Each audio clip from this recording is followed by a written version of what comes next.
खोके सरकारनं मुंबई विकण्याची सुपारी घेतली आहे। खोके सरकार फक्त 2 ते 3 महिन्यापुरतच आहे असं वक्तव्य उद्धव ठाकरेंनी केलं आहे। सरकारनं मुंबईचा हक्काचा भूखंड बुलेट ट्रेनसाठी दिला आहे। बोगस बियाणं असं उखडून टाका की दुसरीकडे रुजवता कामा नयेत। उद्धव ठाकरे यांनी शिंदे गटावर हा निशाणा लगावला।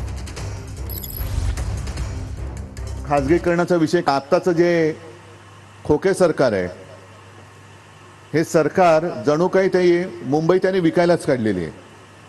मुंबईतला मराठी माणूस हद्दपार झालाच पाहिजे ही या सरकारची सुपारी, सरकारने घेतलेली सुपारी आहे। आणि मी तर म्हणतो की आता हे केवळ 2-3 महिन्याचं राहिलेलं आहे। तुम्ही जो खाजगीकरणाचा विषय काढला, बघू ना कोणाची एवढी खाजले बघून घेऊ आपण।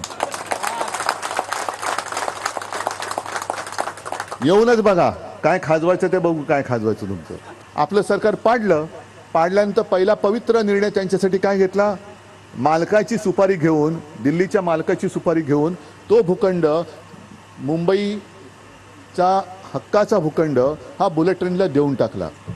काय बुलेट ट्रेनचा तुम्हाला किती उपयोग आहे? जाणारात रोज अहमदाबादला शेव फाफडा खायला का ढोकळा खायचा आहे तुम्हाला? हे मोठं आहे।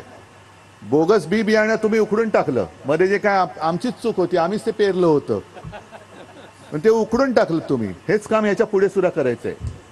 आपला जो असेल त्यालाच कोंब फुटले पाहिजेत आणि बाकीचे जे काही बोगस असतील ते उपटून अशी फेकून द्या की त्यांना कुठेही रुजू देताच कामा